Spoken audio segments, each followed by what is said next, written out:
নমস্কার বন্ধুরা, আশা করি তোমরা সবাই খুব ভালো আছো। চলে এসেছি কিন্তু আবার একটা সেই ছোট্ট ভিডিও নিয়ে। এই যে আসলে আজকে দুপুরে আমাদের নিমন্ত্রণ ছিল, তো সবাই যায়নি।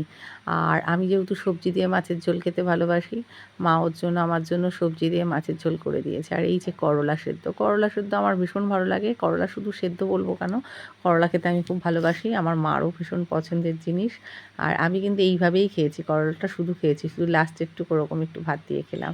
আর যেহেতু লেজা ভালো খাই, তাই কিন্তু পাতে আমার লেজা পড়ে গেছে। আর তোমরা কারা এরকম সবজি দিয়ে মাছের ঝোল খেতে ভালোবাসো? আর বন্ধুরা, আমাদের পাশেই মেলা হচ্ছে অনেক দিন ধরে। আর এই যে দুষ্টু বসেছে, দুষ্টু মাছটা খায়নি জানো তো পুরোটা, ও লাস্টে আমাকে দিয়ে দিয়েছে আর নষ্ট করেছে। যাই হোক, মেলা হচ্ছে কদিন ধরে, তো যাওয়া হয়নি। দুষ্টু হচ্ছে, আজকে গেছে ওর সোনামায়ের সাথে। আর এই যে মেলা থেকে ঘুরে বাড়িও চলে এসছে। ঠিক আছে, এই যে ওর অন্তরা দিদি, ও আর ওর সোনামা মিলে গিয়েছিল।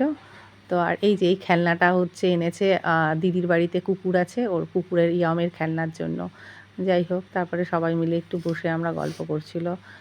গল্প টল্প করার পর রাতের খাওয়া। আর দুষ্টুর আজকে এই যে মটন দিয়ে ভাত খেয়েছে। যদিও মটনের ও গ্রেভি নিলে ভাত খেতে পারে না, তাই একদম হালকা করে দেওয়া হয়েছে, তাতে ভাতটা পরিপূর্ণ খেয়েছে।